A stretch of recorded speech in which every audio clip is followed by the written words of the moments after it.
Hello and welcome to Escaping Kasterborous, the podcast where we rewatch, reminisce and review everything Doctor Who from 2005 to now. My name is Rich and I'm joined by the one person I would absolutely love to leave on a satellite, Amy. I like how every week you're like, I say every week, it's not, we've been doing this weekly, shut up. Every time, every podcast, you're like, oh, why do you say such a mean thing? As if you've forgotten that I'm going to like borderline insult you at the beginning of the podcast. I forget that's what you do at the beginning. It's just, but also it's mean, so of course I'm going to be insulted. Yeah, well, you should be used to it by now. Welcome to episode 13, the finale of series 1 of Escaping Kasterborous. We'll have a bit of a. What's sort of the word, like a heart. I have no idea. I'm trying to think of what the phrase would be. I'm just going to be all soppy and stuff towards the end about a bit of a heartfelt gush. Yeah, that's what I was thinking of. I couldn't think of what. I don't know. I've lost the plot. We're going to leave the whole thank you for listening and all that sort of stuff to the end for the first series and stuff, because we have got a reasonable amount to get through today, because we're going to be doing a quick rundown of the actual episode itself. The Parting of the Ways, episode 13, aired on the 18th of June 2005. We're going to get into a bunch of questions, because we've been sent a load of stuff, because we're answering stuff for not only the actual episode itself, but also for the series as a whole. And speaking of the series as a whole, we're going to be doing a ranking of the stories. So you could say episode ranking, but we're going to be grouping together the two-parters. Or 3 two-parters if you count Bad Wolf Parting of the Ways, which I guess you kind of can, but they're sort of they almost cover different topics. I think they're still a two-parter though. They are still a two-parter. Because they're still like if we're talking same story, then we're talking like same setting, right? So like therefore yes, I think Bad Wolf Parting of the Ways is a two-parter, whereas so the Bad Wolf ended with Rose waking up on the Dalek ship because we had no idea they were coming. Look, Daleks, surprise. And the Doctor realizing they're back and saying that he will save her, and they genuinely waste like no time. Like, straight away, it's just, boom, Daleks, let's go. The Doctor's here. He's on his way. He's been blown up by missiles, but it seems to be okay because the extrapolator's working. Oh, wait, yeah, because what does the extrapolator... Is that the force field that they set That's up? The fully functional force field. Try saying that when you're drunk. And for my next trick, which is the clip they used in Day of the Doctor, for when... Day of the Doctor. The 50th anniversary special, Amy. Oh, yeah, sorry. I'm not, like, I don't retain this kind of information. Like, you're the nerd. You're my encyclopedia. I don't need to remember that stuff. This is why I didn't manage to do A-level maths, because I remember all the episode titles of Doctor Who. And the Doctor turns up on the Dalek ship. We have that fantastic sequence of the Dalek being blown up by Jack's gun, which, might I add, he said is then busted. Yeah. And yet it still comes back later in Doctor Who. Like, I never really clocked that line. After he shoots the Dalek in the TARDIS and Parting of the Ways, he's like, oh, the gun's junk now. And yet when he's back in series 4, he's got it again. Unless he went back and got like a different one, or like rebooted it or fixed it or something. Like there's he could have done multiple things. I have no idea. It's junk in that moment. Like, I mean, how long would it have taken him to fix the gun? So true. But I love the fact that the Dalek just somehow misses. The Dalek spins round. The Doctor shouts, "Get down, Rose!" And then the Dalek just shoots the wall. And it's like, cool, bro. Well done. Probably just very disoriented from ending up on the TARDIS. This isn't the Dalek ship. What's this? Oh my god! Boom. I think that's the first time the Dalek's been in the TARDIS. I think it probably is. We didn't get to see much. No, it didn't get very far, did it? Just exterminate whatever's in front of him. Cool. But doesn't make it very far. And the Doctor, obviously, he's now the closest he has been to this new race of Daleks. Like, obviously back in Dalek, he was convinced that he'd won. That was it. He, like, one of his last lines in that episode is, "I win." And yet here he is, no lullaby, in the TARDIS, landed on the Dalek ship, on the mothership, and there's a bunch of Daleks outside, and he does this sort of monologue again about the Time War, I think Jack even says, was it Jack that says, I thought that was just a legend? Yeah. And he said, I was there. The Daleks seem to disappear. Is that the first time universe. he's mentioned it since Dalek, or has he mentioned it like in between them? Yeah, because I think I must have mentioned on the podcast for Dalek that I thought that was kind of it. Yeah. Of the Time War being mentioned. Despite obviously kind of until the end. Despite the fact that we've watched these recently, I still don't retain the information. There's still a lot of stuff. Like I said, it's just a line about Jack knackering his gun. She has never clocked that before because it's not really relevant. Because as far as I was aware, he just somehow kept it because it was his trademark weapon. It, do you not think he would have used it? Well, he said it was junk then. I said we've been over this, Amy. But yeah, the Doctor is in a bit of a state now because, as I said, he was convinced that he'd won, and yet they're back again. Mm-hmm. And he is not too happy, but he puts on that sort of a bit of an understatement. And I think there's a part of him that just doesn't really believe it. You see him glare at this bit of Dalek that's been left in the TARDIS. I wonder, do you think he kept that, or do you think?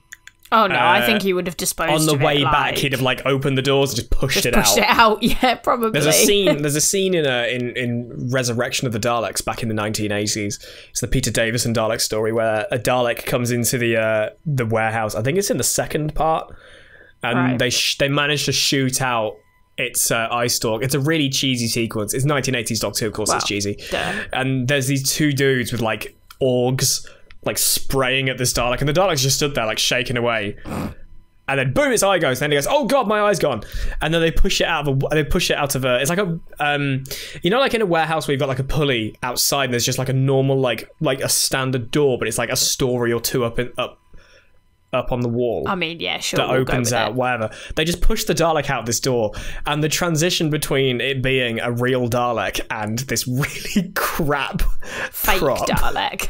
it's so bad. Oh wow! And I just had an image because it's like Peter Davison and some army dude pushing this Dalek out of a building.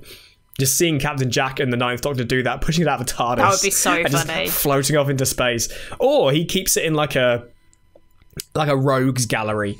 He just grabs a bit of every enemy he's defeated and keeps it in like a case, kind of like Henry Van Staten or the Doomslayer in Doom Eternal with his fortress, where you can go and kill demons in the basement of your ship, because why not? However, yeah, all right, it's gone, isn't it? By like, yeah, they blow it up and then suddenly it's not there.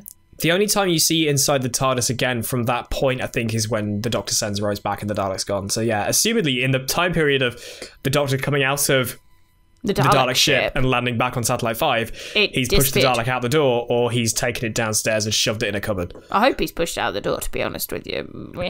I would love the idea of like the Doctor going into his... Because assumedly he had like a room bedroom. Of requirement and just like shoving all the lost just like the crap in there. Either that, or he's like taking all the I don't know, he gets like a shovel and he like shovels out all the bits of blob that's left. And then he takes about all the machinery, gets himself out his not a Dremel. A jigsaw, like a jigsaw, and he just like cuts away the front of it and he makes himself a chair. Like kind of like how hunters have like a head of like an elephant above their fireplace. The Doctor's there in his like reading room. He's got the fireplace. There's a Sideman's head above it, and he just sits back in like a Dalek empty chair. There's like the whole front taken out. I'm not sure he'd manage that. I'm sure he would. Either that, or he would be just so like annoyed at the fact that Daleks are here that he's just gonna push it out the door. I think that would be my preferred like exit. Just booting it, just like whoop, out the door. I mean, Benny just pulls it out of the TARDIS when he comes out onto the ship. Like, by the way, guys, here got you your go. pal here. But I love the fact the Doctor puts on this really big, excited facade, because even he says, like, the Daleks call me on the homeworld, the oncoming storm, blah, blah, blah, blah, blah, blah. And he puts on this really heightened image of... the word has left me. I don't know. I can't help you. He's not comfortable. He's Oh my god, I hate my own brain. The word's completely left me. He's very confident. That's the word I'm looking for. He puts on this aura of like really heightened self-confidence. You know, he's strutting about. You know, he goes null pois, and you know he flaunts about, leans against the TARDIS. But obviously it's all a front. Is this kind of like the first time that we see or hear that kind of oncoming storm sort of thing of like the Doctor's power? Because like I don't know whether he's lying about that. He's probably not, but because we hear it a lot again in the future. But like this is the first time that we sort of get that kind of omnipresent feeling of the Doctor's power almost. Do you think this is like maybe where it came from? Potentially, yeah. Because I mean, obviously with the Time War, as time progresses through these series, the more and more is known about the Time War, and when you get to like the Moffat era, which is something we will cover, which is sort of something that I've only really come to realize over the last like year or so when I've been going back to seeing clips and bits and bobs of Doctor Who with doing Who culture and stuff, that there is this whole sense of the Doctor is this ancient being that is known throughout the universe. He's basically a god. Not that he actually is. No, but he sort of puts himself across. At least not back then he wasn't. Lol, thanks, Chibnall. But yeah, there is this like essence of everyone knows who he is, and he is just this big omnipotent being. And this could be kind of that first interact, because the Doctor is a legend from the Time War. Yeah. Kind of how we see in Night of the Doctor with Paul McGann. Like that people know who the Doctor is. And was that little short? That was the short with Paul McGann. I quite enjoyed that. So did I. But like, yeah, you're right. This is kind of where they start to say, right, this is where the Doctor becomes legend in some way, shape or form. Not so much in an entirely universal sense, thank you, Stephen, but in the sense of the Daleks. Like, the Daleks know that, like, they know who he is, obviously, and they are afraid. Hence why, at the end of Bad Wolf, he says, the Dalek says, you know, you have no weapons, no plan. And he says, yeah, does not scare you to death. I actually quite like the way they play on the whole fear section when he steps out the TARDIS. Because it kind of makes you wonder if, like, because obviously he's talking to them about saying, like, there's got to be that little element of fear, like, deep down. And it sort of is because, like, fear is useless unless your body's going to do anything with it. So, like, that's why only sort of sentient beings experience fear.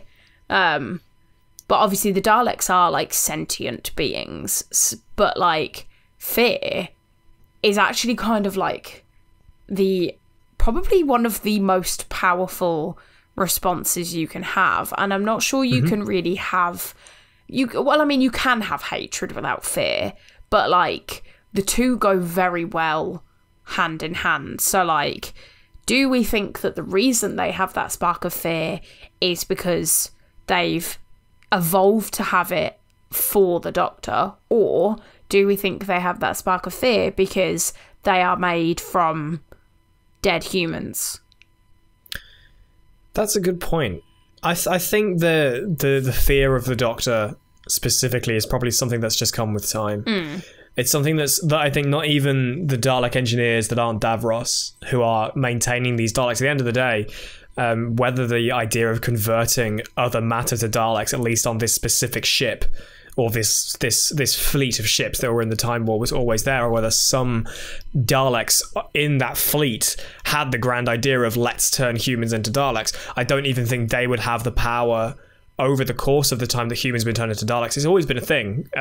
Revelation of the Daleks for Colin Baker, that whole thing existed. That whole serial revolved around the beginning of the Civil War between the Imperials and the Renegades, even though they weren't known as that at the time, and Davros converting the people who were in stasis on Tranquil Repose, which is like it's almost like a stasis funeral home. So they're not dead. That's weird. They're still alive, and the idea of converting people into Daleks is always a thing. And maybe the idea of a spark of fear coming through is not even something Davros could stop. No, like it really wasn't. Like the fact that the Daleks evolved into Civil War anyway was interesting, because there's a whole thing about Dalek Civil War. I should really write something on that. You should.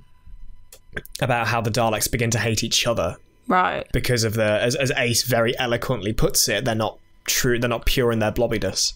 They're not pure in their what? Blobbiness. Blobbiness.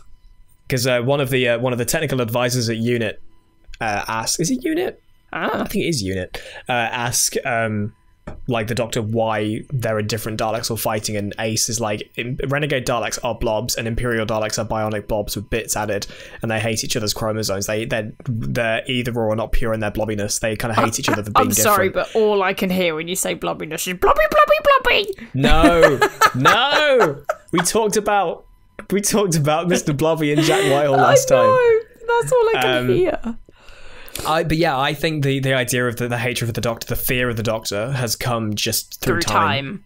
Just because they've dealt with him so much that there is just this hard-baked, oh god, it's the Doctor. That hive mind That's what I was thinking. Exists with the Daleks. There is whoever's in charge of that, or the fact that it's been there so much, it's developed to this kind of, oh god, he keeps coming back. Do we also think, maybe, that the Emperor Dalek has something to do with that slightly? Because obviously, right at the end, when Rose is, like, evaporating them all, or whatever it is she's doing, he says, like, no, I can't die. Like, I am immortal. Yeah. That's obviously coming from a place of fear, isn't it? Like, yeah, that's the whole thing. Do we think that in, like, them worshipping him, because obviously that's what they do now, isn't it? They worship him. That is something that they've adapted as part of their new religion. Basically, yeah. The Emperor Dalek in this is insane. Oh, absolutely. As the Doctor says about the Daleks that are surrounding him. Like, we don't know how many... Obviously, the number of ships they had must have been the number of ships that survived. There's no way that they just churned out a bunch of ships, I'm assuming. But the number of Daleks has obviously increased based on the fact of that they've been harvesting humans. So however many Daleks there were originally, I've got no idea. So yeah, the idea of the Emperor passing down his beliefs is interesting, actually. One thing I realised when the Daleks shout worship him is the fact that the Daleks are gendered. You never really think about that, do you? Oh yeah, he says him. Yeah, they say worship him. I suppose it is. I mean, it sounds like a male voice, so I suppose it was just kind of the arguably easy... you'd have that for all Daleks, but it's kind of interesting that... but I suppose it was just like the easy way to put it. Again, it could just be a language thing. It could just be a dialect thing where Daleks maybe aren't gendered. It's not really something that gets talked about very often. The idea of like Daleks reproducing. Yeah, it's not exactly like a reproduction. You're like a starfish, you lob a bit off and another bit grows or something. They just don't know. On a slightly different note, I wanted to talk about, you mentioned it briefly, when the Doctor's going on that little kind of monologue about the Daleks being insane. Yeah. I said to you, didn't I, when we were watching it, I said it kind of feels like he's almost speaking from like his own experience from that, like saying, what is it he says? He says their insanity makes them all the more dangerous, or like they hate, what is it he said? He said they hate their own flesh and whatnot. Oh, you hate your own existence. Yeah. Do you think, and that makes them more deadly than ever? That's what I was thinking, is because like when he says you hate your own existence, I think that's come from a very, very deep down. Actually, this is how I feel. Like I hate my own existence since the Time War, and the fact that I had to do that has made me slightly insane, and now I'm pretty dangerous for it. Like he's literally kind of projecting like him onto them, but it's true, and I think that's why the comparisons between, I mean, they make it themselves, obviously, but like in Dalek, they say to him, don't they, you would make a good Dalek. He says you'd be a good Dalek, but also we are the same. Yeah. Like as much as the Doctor like plays up on, oh yeah, we are the same, so I'm gonna spin that into I'm gonna kill you because you want to kill me. But no, you're right. The Doctor is living. He is being that parallel that Dalek in episode 6 portrays him to be, even if he doesn't necessarily realise it. But you are right, like the Daleks and the Time Lords are, again, it comes back to Night of the Doctor. It does. The woman Cass, she says, like the Doctor says, oh, I'm only a Time Lord, good thing I'm not a Dalek, and she says, who can tell the difference anymore? Like they both become as bad as each other, and the Doctor is this is the the last beat of the Time War. And to be honest, it kind of is like the Time War. It's never really link brought up with again. the Daleks. It's just sort of stopped. I think the idea is the Doctor probably just gives up with the idea. Yeah. He's like, I'm never going to get rid of you. Whereas they do play it up, at least in these Dalek episodes in this series, that this is the last lot. Oh, actually, no, it's these ones. And then from here on out, it's like, nah, screw it. They're all back. See, I think why not? The way that they do that whole narrative in this episode, because you can kind of get lost with this episode in focusing on the action, because it is very action heavy, and I think that obviously is the point for a season finale. Like, you want it to be quite action heavy so that you're not like bored, but I think what they do really well is these beats in between of like this narrative that you've seen throughout Eccleston's series, which is killer or coward, which is exactly what was played up on Dalek. And it's obviously done very well in the Dalek episodes, because that's kind of the big thing that is touched on with like the Daleks versus the Doctor. Who's right, who's wrong, like what's the difference? But it also, obviously, we discussed it quite a lot in Boomtown, like about how they play that up on, could you actually take a woman to her death knowing she's going to be executed? And I think in this episode, because obviously it is touched upon with that, obviously the Daleks, you said to me, didn't you, that they're trying to guilt trip him into like, because despite the fact that they've already bombed the Earth, they're trying to guilt trip him by saying, hey, you're going to wipe out the Earth. It's like, you've kind of already done that. Even though humanity is basically already dead because the Daleks have already descended on Earth. But yeah, they're trying to guilt trip him into saying, you're going to kill the humans, you're going to kill the Earth, don't kill us at the same time, please, because as we've already discussed, the Daleks are scared that he could do this. But like it comes, I think, what that really, really well done bit where obviously Jack's just died and the Daleks are swarming into the room with the Doctor, and he's like, I could do it, and then they say, well, go on then, like, what are you, killer or coward? And it comes down to that kind of like decision there, which is like, I think that is the shred of kind of decency in the Doctor, obviously, that you don't get in the Daleks, which you will never get in the Daleks. Like, the Daleks will never have that sort of moment of, do I really want to do this? Obviously, they will always just kill. And I think that makes him better. Like, it doesn't necessarily make the Time Lords better, because obviously we don't know what the rest of the Time Lords were like. Ruthless the Time Lords were. We know how insane they were during the events of the Time War. But I think, it does, that whole sequence in the middle, it only goes on for like, I don't know, maybe 30 seconds, doesn't it? Like that whole kind of bit, maybe a little bit longer. But that decision is focused on really quite poignantly in the middle. And you almost forget about it in the middle of the action. But I do think it's a really good kind of roundup to that whole like narrative throughout the series that we've been exploring with the Doctor's character, which is something you really don't get in like the most recent Who. You don't get that really deep exploration of character that Russell T Davies did so well in this series. Getting the just adding the Time War, especially because we were so unknown to it back then, it gave so much for Christopher Eccleston to play with. And that's something exciting about his Big Finish, because assumedly that's the Big Finish stuff is going to take place at hopefully predominantly before Rose, but after the Day of the Doctor. Just going on to Big Finish ever so slightly. What is this big plot thing that they've got going on with, what's it called? They're basically releasing all these stories, aren't they, across the Big Finish, across Time Lord Victorious. Yeah, that. And it's like planned to release all the way through until like 2021, isn't it? I've not caught up with any of that. It's one of those things I need to just have it all spelled out for me and be like, right, because they're doing it across a bunch of different I saw mediums. I'm pretty sure they tweeted the other day, or they posted something saying, what are you most looking forward to do with Time Lord Victorious? And it had a timeline of all the different mediums that the story was going to be posted across with the dates of their release. Oh, right. So it might be worth checking that out if anybody wants to find out what that's about. I'll have to dig into that, because I've seen it all, because obviously it's a multi-Doctor story. Yeah. But I've just not really kept up with it at the moment. No, me either. But I figured, if any of our listeners want to keep up with it, apparently you can pre-order everything. So I think... That sounds like an ad. Yeah, It's not even sponsored. I'm not being sponsored. I'm just still. I mean, some Big people Finish might want to listen to or it. the BBC, if you want to come and sponsor the podcast, then that would I'm be sure great. they'll say no. That'd be really cool. But back to the Delta Wave stuff. Imagine how different it would have been if the Doctor did achieve the Delta Wave. If we did, I mean, it would have been a very short episode. I can tell you that much.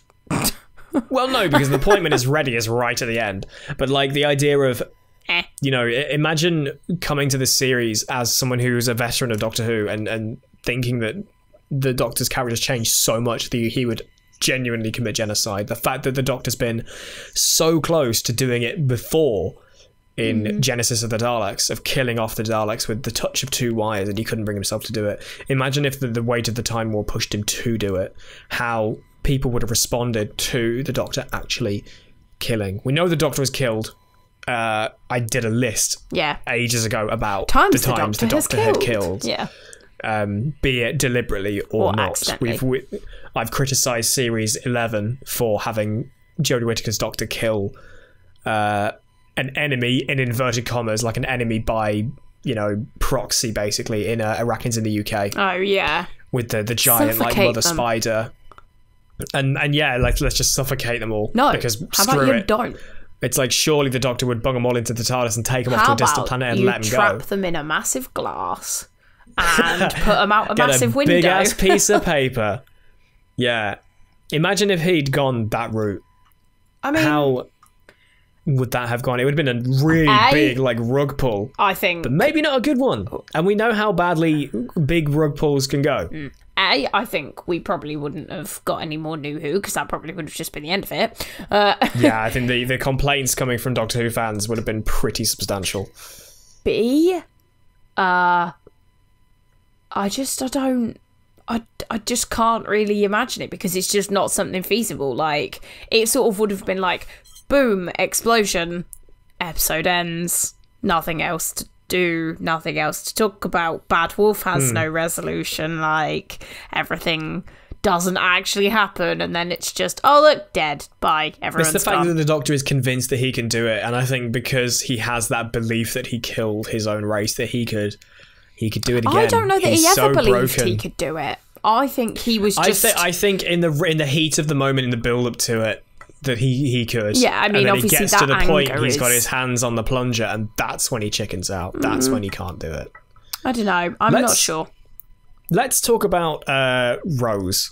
Yes. Because this is a very, very important episode for Rose. The Doctor, in all of his cheeky glory, sends Rose back home. Yes. After Rose talks about just we could go back on ourselves. The thing about the Doctor saying that, we could go, we could leave. Like, the Doctor never ever considers that, but it sounded like he kind of was. I feel like he was almost asking it because he wanted Rose to go, to say, yeah, shall okay. we? And then he goes, yeah, sure, let's just go. Let's just grab Jack. Let's get Jack and road. let's just get out of here. Let's let history take its course. Like, it's interesting the fact that it's never touched upon this. Because the events of this are never undone. So surely in the year 200,000, no. Yeah, whatever it is. 200,100? Is that how you'd say it? Yeah. 200,000, because it's 200,100. Yeah, 200,100. God, it's so weird to say. Or would it be...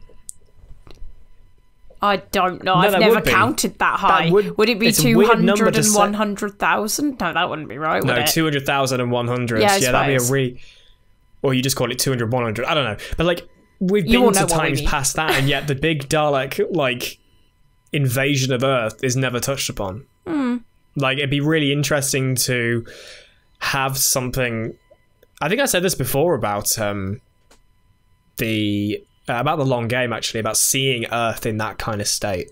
And imagine if they did, like, a Big Finish drama where we were on Earth during the events of the year 200,100 and the Daleks invade, or the aftermath of it, because obviously eventually all these Daleks that are obviously at this point still on Earth, that would be pretty cool, going around killing stuff, they all just disappear. Yeah, that's true. But that all still happens. It's not like Series 3 when everything gets reversed. Like, or everyone forgets, or whatever. The universe is reset. How do they repair the planet after all that bombing? What, from the Daleks? Yeah. Well, they don't. Or at least we don't know, because it's never touched upon again. But all that stuff, the Daleks going down, when you see Linda on looking at the monitor and seeing, like, for some reason the shapes of the continents change. I always thought when she showed Australia that they were turning them into the shape of a wolf. It looks like a dog. Does she not say Australasia? She says something. She says like on the New American Republic and stuff like that. I think she actually says Australasia for the last one, because I was listening to it and thinking, oh, she says Europa. She says like the New American Republic. The New American. But then I'm pretty sure she says like Australasia or something like that, which is a continent now. Which is technically what it is. But yeah, I was gonna say when oh my god, I've completely lost my point. No, brain, don't do this. We were talking about the Doctor and Rose, segment. When she gets sent home, I was sat there watching it and I was thinking, it's so funny how, like, she's sat there like, it's happening now. It's like, yeah, but it's not. It really isn't. I know that it is now from the perspective of the viewer, and basically for Rose as well, because similar to the viewer, she's bouncing between the two. But the idea that, the actual tangible concept of what's happening right now, it really isn't. I mean, Jackie obviously says like, you said it's 200,000 years in the future or whatever, so like it's not happening now, and she's like, but it is. It's like, I can see that, but like it's actually quite hard to get your head around how it's like not now. I mean, it's time travel. That's why Avengers Endgame just went, you know what, screw it. Oh my god, don't even talk to me about the Time Traveler's Wife. If anybody has seen that film and actually understands it, please holler at me, because I watched it and I literally, my brain, I don't know how old I was, maybe like 15, but my brain was like, what on earth have I just watched? None of it made sense. All I know is that a guy had a wife and he was a time traveller, and I could have gleaned that from the title. So, I'm not very good at following time travel, but bringing things back again. Well, I was just going to say, like, it felt really weird to sort of see her sit there and be like, yeah, it's happening now. It's like, but it's not. Like, you could literally live your whole life now and die, and this event would not happen for another sort of 100 and however long thousand years. Yeah. I think the point when the Doctor does the whole realization of, I can just send Rose home.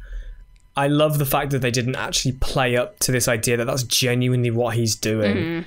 When he does the whole, yes, we can do it, the music ramps up and he's like rushing to the TARDIS and do this, that and the other. Just his dialogue at that point, I said this to you when we were watching it, his dialogue, it sounds so fake.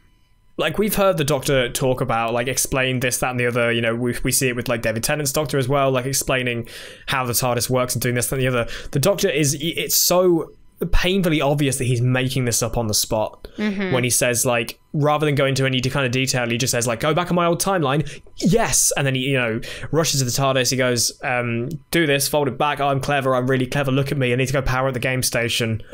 Which, as much as even if he were talking about, like, we're pushing the thermal regulator and flicking all these particular switches and all this sort of thing, even if he'd have said that would have made more sense to some extent than just saying, I'm going to go power up the game station. So even that dialogue is leading towards the point when he stops, turns around and sends them home. Which I think is very cleverly done, because obviously if you were watching it for the first time, you just wouldn't really assume, because you may not notice that, but the difference is you might. I think there have been times when he's been vague and then explained later on, and like sort of caught Rose up, but also caught up the audience as well. So I think it kind of is like a bit of a lead in. Like, I do think it is done quite well, but also it's the pause between Rose saying, like, how long does the delta wave need, and he sort of sits there and is like, head in his hands, like, I think he's there calculating, like, how can he get rid of her? What do I have to say to get her into the TARDIS and to not have her question what I'm doing? And it's heartbreaking. It's utterly heartbreaking. But at the end of the day, he's making the right decision. It's one of those things that, as much as obviously the story needs Rose to come back, there's also kind of the extent of you really side with Jackie when they're in that chip shop. Absolutely. It's like, he sent you back home. But also, that is the best thing he could have done, because if you, obviously, as said, the story plays out because Rose looks into the heart of the TARDIS, becomes the bad wolf, sends the thing back through time, which I thought was a nice way to wrap up the whole bad wolf arc. we've seen story arcs that are so like prevalent through the series that end up leading to rubbish conclusions. I think Bad Wolf, though it's not the most mind-blowing of them all, I think it was, though. I think at the time I remember finding it quite shocking, like, because it's so... I mean, I don't mean as in like it's not great in Doctor Who terms. I just mean like in the grand scheme of like sort of twists and overarching narratives, it's never going to be one of the best ones in television or narrative history. But I do think it was very cleverly done, and I think, like you pointed out to me on the chip shop poster behind her in the window, it says Bad Wolf written across the poster. It's more prevalent through this episode. You know, it's on the walls of that, you know, tarmac playground, whatever. It's obviously sprayed out in big letters. It's on the poster behind Rose. It's obviously up in Satellite 5, and I find it interesting because obviously Rose reads it as a, you know, Bad Wolf here, Bad Wolf there. It's a link, and it's kind of like, it's not though. Right. It sounds really cliche.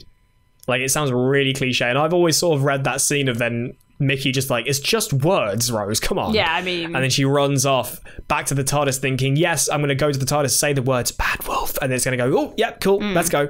Like, I love the fact that Rose kind of reads it in such a way she's almost trying to make something fit. And admittedly, she will be. Yeah. Because she wants there to be some kind of reason. She wants there to be something that can bring her back to save the Doctor. But I just love the fact that it's just like, yeah, it's, Bad Wolf here, Bad Wolf there, let's go with that. Cool. Yeah, I mean, you could have at least left yourself some instructions, like, you know, I mean, I know she works it out, and obviously I think the reason she doesn't leave instructions is because she herself knows she's going to work it out, and therefore, that she will work it out. It's like one of those ever-looping paradox thing-majigs. Well, yeah, if you tried to pick apart the whole Rose being able to see backwards and forwards and upside down through time and whatever, that she'd have gone, oh, by the way, Doctor, Gallifrey was saved. Or, yeah, I know, but like, story, you've got to allow artistic license and all that jazz. Like, that storyline hasn't been characters in and add plot points in that weren't there before, because why?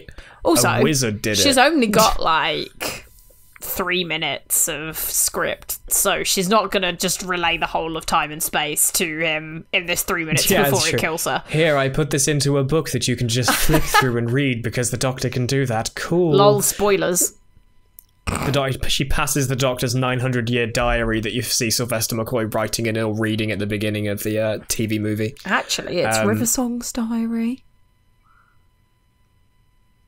No, I actually mean his diary. I know, but I'm just saying that she Don't could have also... question me. I wasn't questioning you. I was saying that she could have also used Riversong's diary, so... Oh, by the way, you gon' get some, Doctor. What? You're not going to meet her for another couple series. Okay. Oh, by the way, just gone. You're about to regenerate. Oh, bye. Oh, bye. Let's talk about the regeneration. Don't cry. Because... I've never cried at that. No, I know. As hard as it is not to. Because I adore Christopher Eccleston. This is news to you, news to the listeners / viewers. He is my favourite Doctor, and seeing him go is so hard. Imagine if imagine if we didn't know about him coming back to Big Finish now, and we watched this today thinking that this is never going to happen, and then like a couple days later, like, imagine if it were announced this Sunday than the other Sunday when it really was. I mean, we finished series 1 of Escaping Kasterborous. I feel like you were so excited anyway when the news got announced that it didn't really matter when it wouldn't have made a difference. No, it was announced. It's so exciting, and now I'm getting into Big Finish properly. Like, now I know how good Big Finish can be, because I think there's an inherent like uncertainty to people who listen to people who don't know Big Finish, who've never dived into doing audio dramas, because it's not like an audio book. No, it's not like a podcast.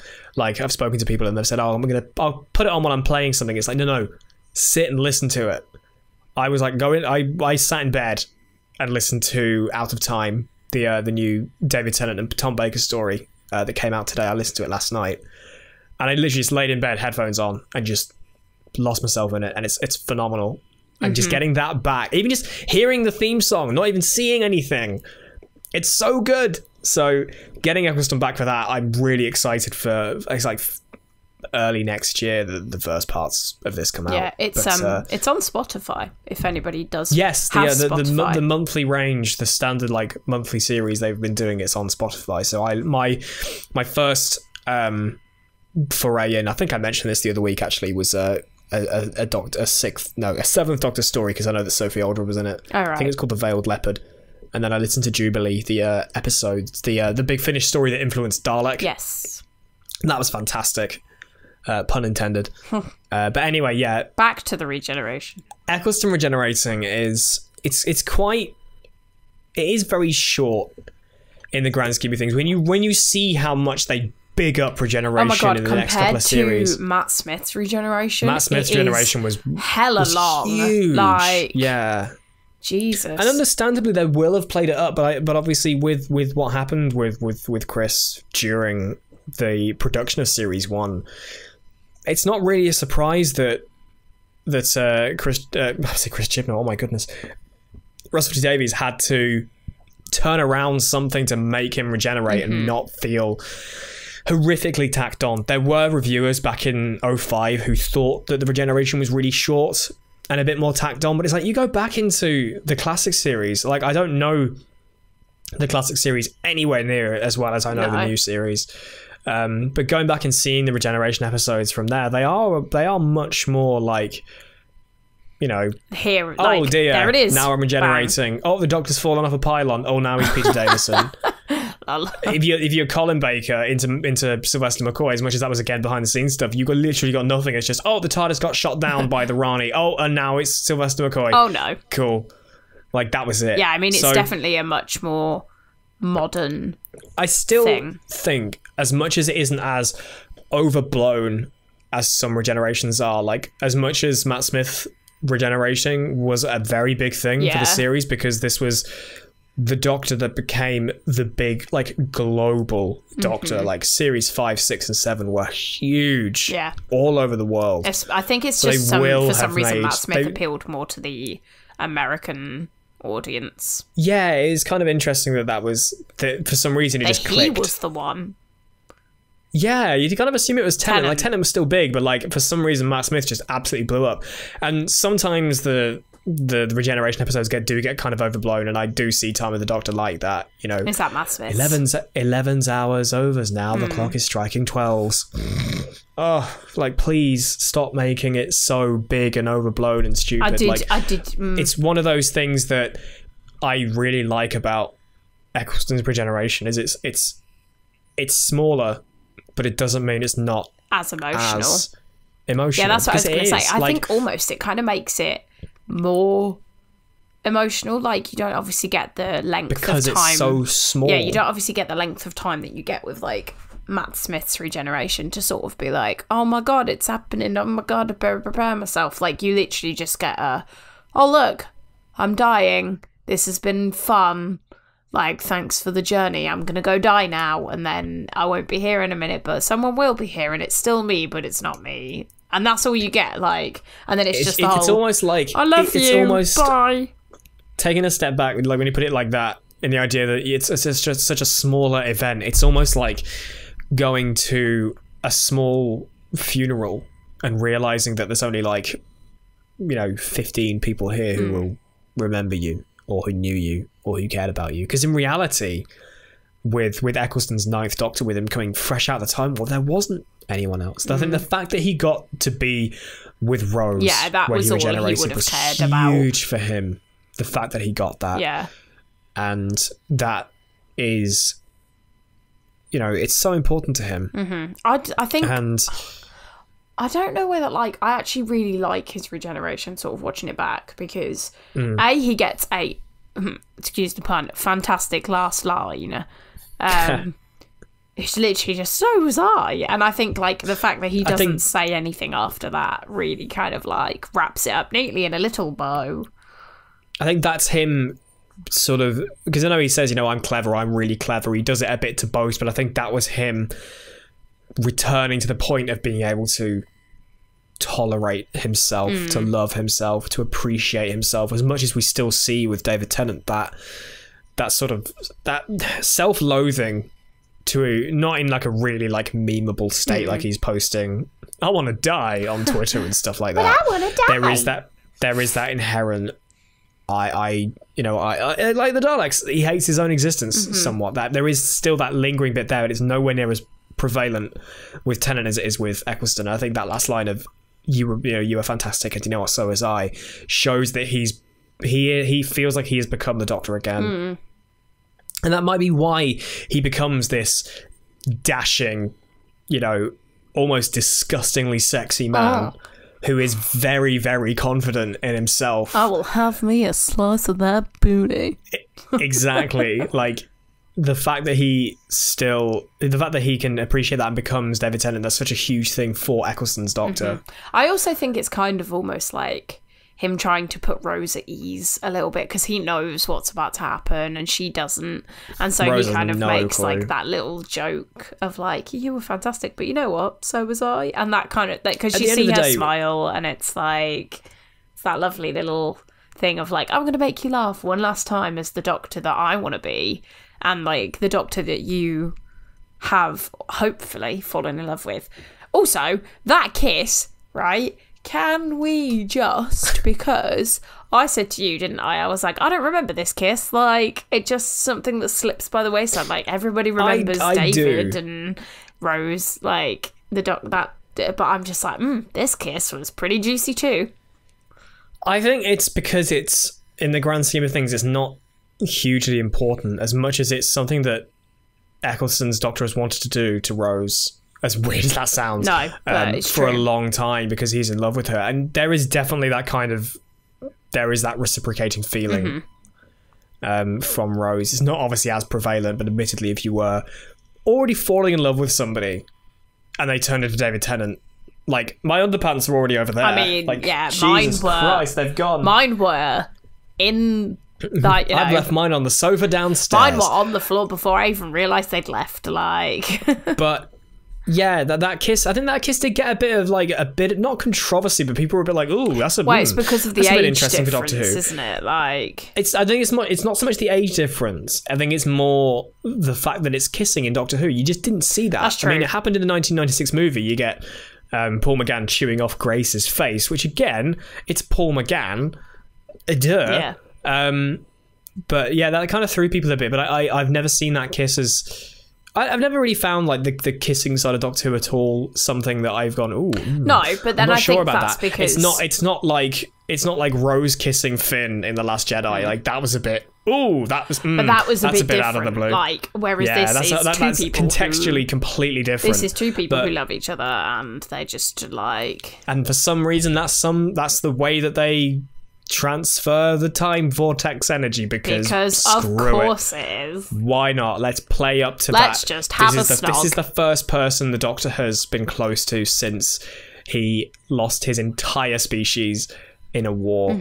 Of course, it's going to be somebody that he starts to fall for, and I think that makes it so bittersweet that the Doctor gets to spend the Ninth Doctor gets to spend his last moments with Rose, realizing that this version of himself can't be the one that tells her he loves her. That's so sad, because it's like, it's really not the same person. I know that it is the Doctor, and obviously the feelings carry over, but like for Rose, she almost has to learn to fall in love with a completely different man. Like, he's not got the same face, he's not got the same voice, he's not got the same humour, he's not got the same like way of.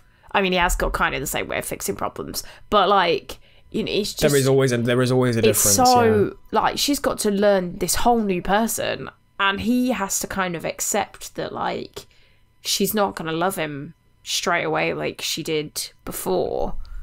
But I just think that's so heart-wrenching, like, thinking... Because, like, obviously he has a memory of what, like, he does as a previous Doctor. Oh, yeah, you don't forget stuff when you regenerate, at least not in the long term. But that would be so awful. Like, that incarnation of you will never exist again. And I think that is almost worse than, like, forgetting.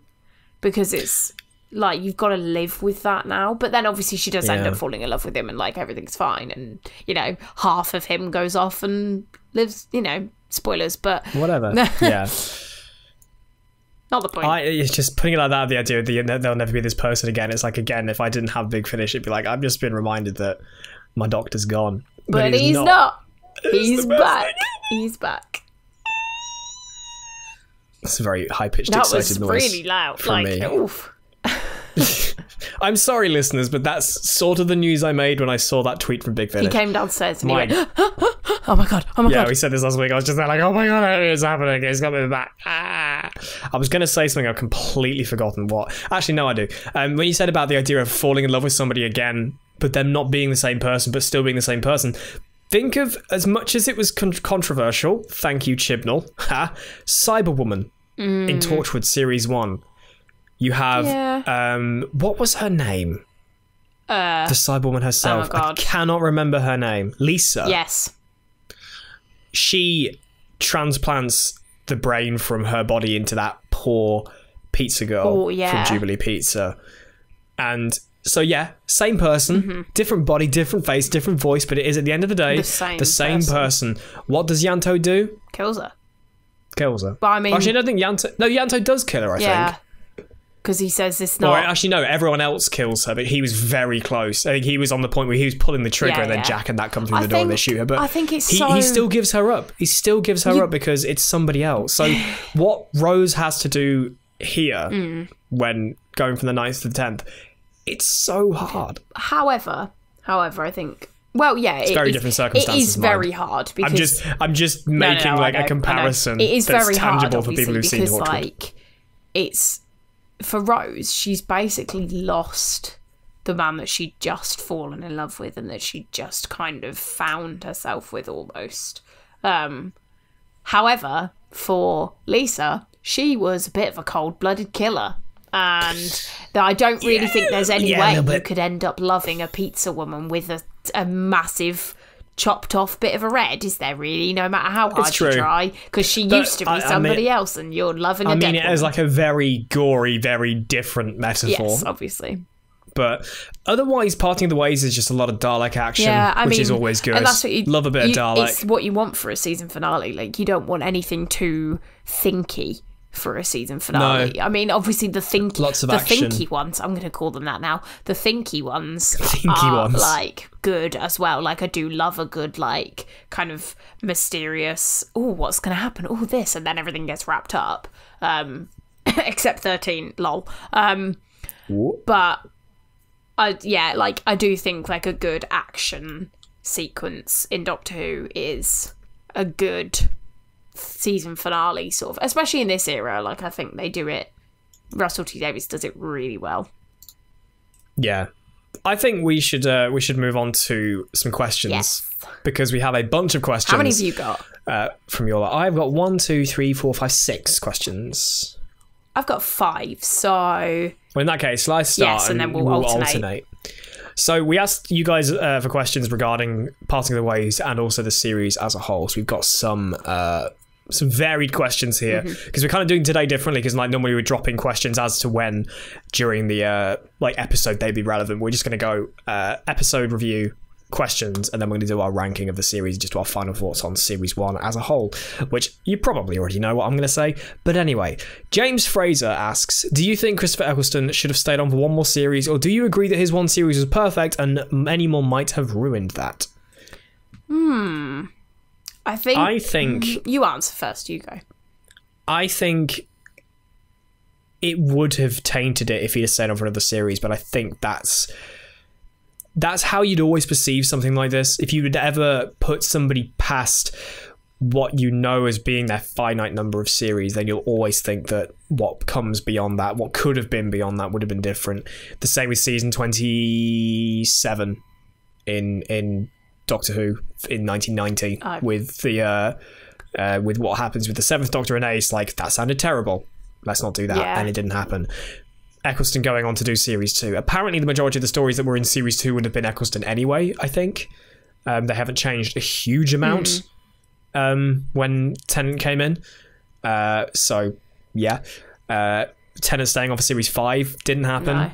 Imagine, as much as the arc for series 5 did sound quite interesting, it would have been very similar. It would still been Amy Pond and blah, blah, blah, blah, but it would still been 10th Doctor. I think... It just kind of sounds strange. Yeah. So... I think asking a question, I'm not trying to say like it's a stupid question, but something like, what do you think he should have said in front of the series now after 15 years? It's almost a redundant question because the answer is almost a guaranteed no. But do you agree that his one series was perfect? Yes. I mean, you do. I know you do. I do. I do as well, actually. I don't think he could have done much better with the time he had on Doctor Who. Like, I think he really, like we've sort of said before, he really paved the way for New Who, and obviously he did a fantastic job because otherwise New Who wouldn't have had the return and the cultural impact success, that it has had now. Because I mean, obviously Doctor Who had a big cultural impact back in the classic series, but it wasn't something that I ever heard adults, I say adults, we are adults now, but like when we were kids, it wasn't anything that I ever heard adults talking about as like the kind of massive cultural phenomenon that it is now. And I don't know if that's because of the impact of the internet has like aided and kind of like abetted that nature of like fandoms and just kind of helped them grow, which I think it desperately has. But it just seems like it's had a much more cultural impact with New Who, and obviously that wouldn't have happened if Christopher Eccleston hadn't been at the helm. So, I mean, Russell T Davies is obviously a lot to thank as well. But yeah, I think if Eccleston had stayed on for a series extra, it might not have had the same impact as his one series did. I wouldn't dispute, that his series, a second series would have been bad. It doesn't, like, it's like with the new Big Finish stuff, there is not a doubt in my mind that that's going to be phenomenal. It's going to be amazing all the way through. I think that is because, though, Big Finish is written by people who want to write the stories for the sake of loving Doctor Who. And no, I'm not saying that like Moffat and Chibnall and T Davies at the end of the day, the three showrunners we've had since New Who are all ridiculously big Doctor Who fans. However, they're writing 3 or 4 series each, and so obviously they're going to run out of ideas, whereas Big Finish is being written by individual people here and there. So many people, like, it's going to be they'll have these ideas that they've had so much time to develop and establish into things. So, I'd say that I don't think you should have stayed in front of the series. I'm really excited to see what does Big Finish. But Series 1 was Series 1, and as much as we'll get to the series rundown after these questions, I agree that I think Series 1 is perfect. Like, there's so little I would change in the grand scheme of things for Series 1. Amy, you have a question. Yes, so Dana Lewis, I hope I'm pronouncing your name right, on YouTube asked, she says, I always wish that Rose had kept a little bit of residual Bad Wolf energy for Series 2, just so her eyes would flash and she could do tiny things with it. Do you agree, or do you think that would have had negated Nine's sacrifice? Yeah, that would have negated Nine's sacrifice. Absolutely. I think making the companion a superhero, because let's face it, we've seen it in Series 1, we see it in Series 4, we've seen it in Series 7. Yeah. No, just no. I think it's... Like, I can understand why it'd be quite interesting to have a character like that to be much more powerful, like having people, the Doctor's like almost genuine equal. You've got people like River Song who are like extremely strong characters. You've got Romana in the classic series. You've got K9, you've got Chameleon. Like, having people at that kind of level, fair enough, but having a borderline superhero that could genuinely tweak time, it would be such an easy way for the writers to get out of. It would be almost like another sonic screwdriver. Yeah, it would just be we need to get out of jail free card. Screw it, Rose is glowing again. That's what I was going to say. Rose is glowing in the back there. Shall we quick, turn off the lava lamp? I think turn off the lava lamp. It just would have made the whole thing kind of pointless. Like you said, a bit of a get out of jail free card. Like, the story's not going anywhere. Quick, Rose is having a glow. Like, let's just flash and fix something. And I think it also would have just like negated any future story from then on, because like if she can alter the whole of like time and space, even if she gets these tiny flashes, she could just undo everything that they'd ever done and just fix it all in an instant. Like, do you know what I mean? Like, it just wouldn't have made sense. Yeah. So, Geek Nerd 123 has asked, kind of something we've half covered. Are you excited for the new Ninth Doctor Big Finish? Yes, obviously. And what type of story would you like them to explore? Ooh. I kind of covered this. I kind of covered this on the list of things that to see for Eccleston's return. And for me, the one thing I want to see is the Doctor finding his way back to calling himself the Doctor again. Because after the events of Day of the Doctor, the War Doctor, who was not the Doctor, refused to be the Doctor. Eventually got back to the point of wanting to call himself the Doctor after the end of the special, but because of wibbly wobbly timey wimey, they all forget what happens. Hence why it doesn't break the canon of Eccleston's era and going from there. So the idea is that he'll come out of the TARDIS having regenerated and be back to thinking that he killed his own race. So he won't want to be the Doctor again, and I want to know the point at which he decides to go, do you know what? I am the Doctor. Yeah. That's what I want to see. Or hear, I should say. I think I would quite like to just enjoy a few good old-fashioned random adventures. Like, I'm a very sort of, not like a one and done, but like, you know, I do quite just enjoy the old school Who, like, random adventures. Let's just go off, have a bit of fun for an episode, and then, like, I do like the overarching plots and stuff, but I think it gets to a point where it's just like, can we just not for like a little bit of time? Like, let's just enjoy what we've got. And I think Eccleston's Doctor would be the perfect Doctor to kind of, explore, like, just after the Time War and that kind of thing. And I think it would be almost like cruel to not explore that with his Big Finish stuff. But I'd also be fine if they didn't. Like, I think if they literally just kind of went, we're just gonna give you some random adventures of Eccleston before he meets Rose, because obviously, you know, this is this and this, whatever. Like, he doesn't just exist after Rose. So, yeah, I think just a couple of cool, fun adventures would be great. Yeah, that's fair enough. Cyberman Alf, I think is how you pronounce that, on YouTube says, what is your opinion on the CGI in the episode, and do you think they should do a remastered version with updated CGI? No.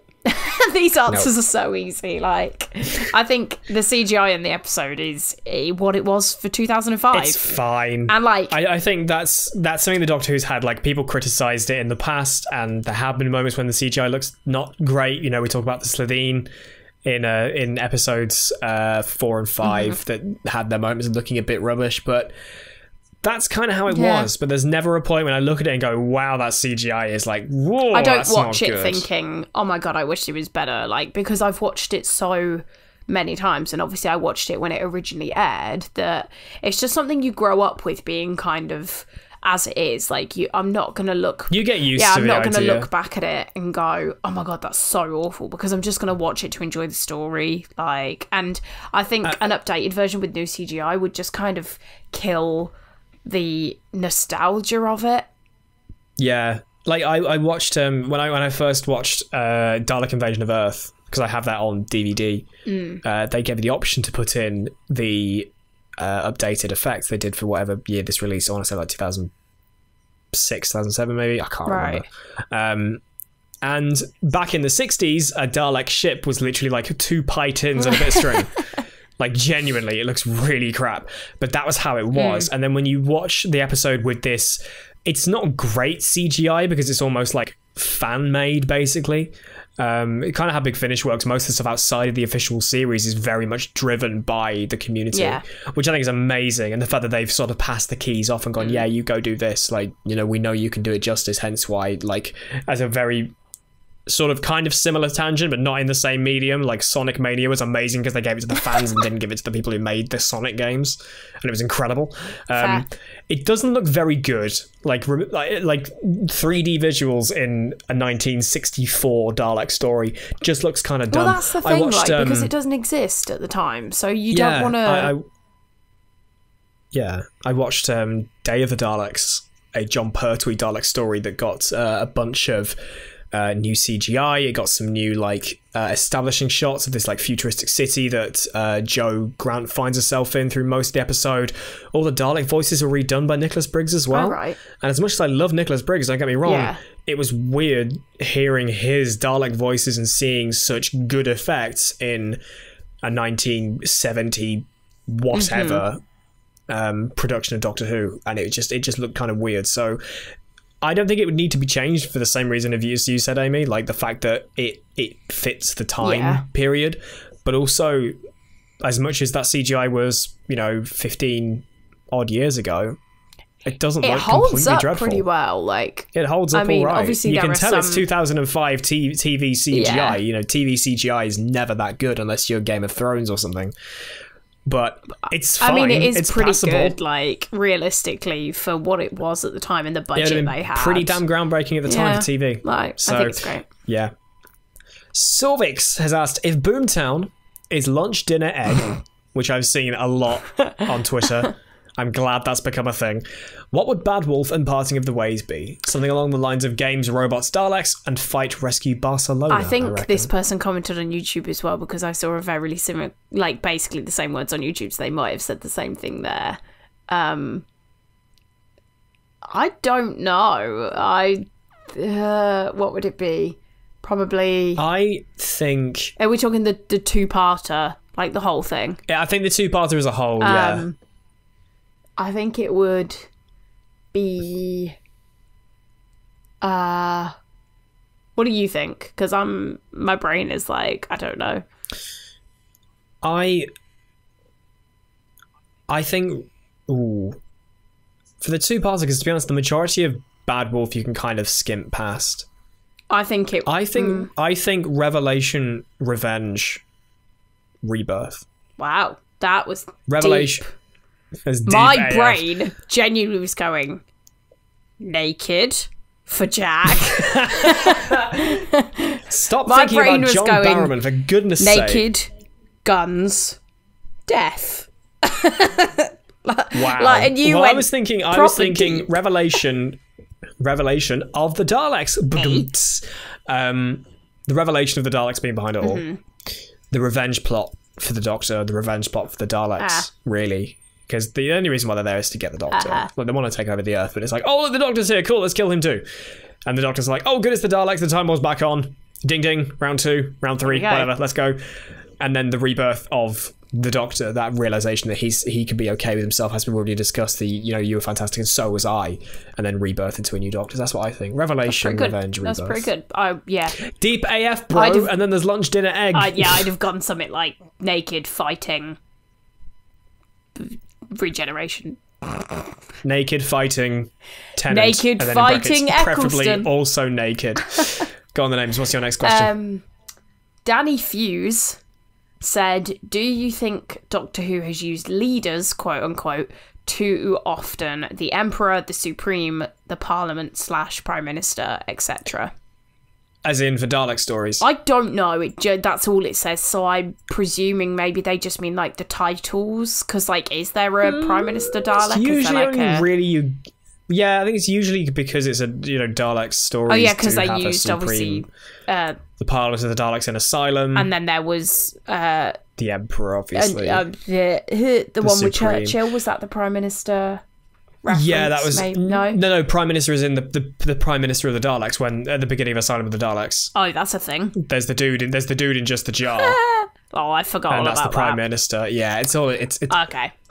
Moffat.